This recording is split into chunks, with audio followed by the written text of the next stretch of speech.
बिस्मिल्लाहिर्रहमानिर्रहीम। अस्सलाम वालेकुम दोस्तों।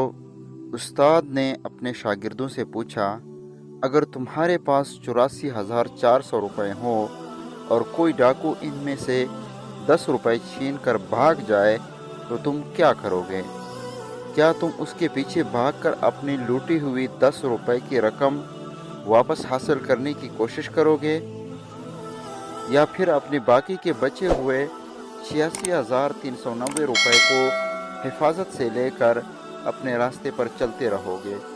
तलबा ने कहा, हम 10 रुपये की हकीर रकम को नज़रअंदाज करते हुए अपने बाकी के पैसों को हिफाजत से लेकर अपने रास्ते पर चलते रहेंगे। उस्ताद ने कहा, तुम्हारा बयान और मुशाहिदा दुरुस्त नहीं है। मैंने देखा है कि ज़्यादातर लोग उन 10 रुपये को वापस लेने के चक्कर में डाकू का पीछा करते हैं और नतीजे के तौर पर अपने बाकी के बचे हुए 86,390 रुपये से भी हाथ धो बैठते हैं। तलबा ने हैरत से उस्ताद को देखते हुए कहा, सर, ये नामुमकिन है, ऐसा कौन करता है?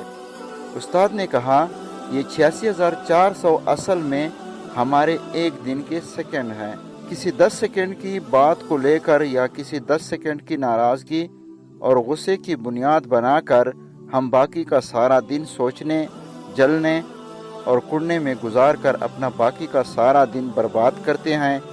ये वाले 10 सेकंड हमारे बाकी बचे हुए 86,390 सेकंड को भी खाकर बर्बाद कर देते हैं।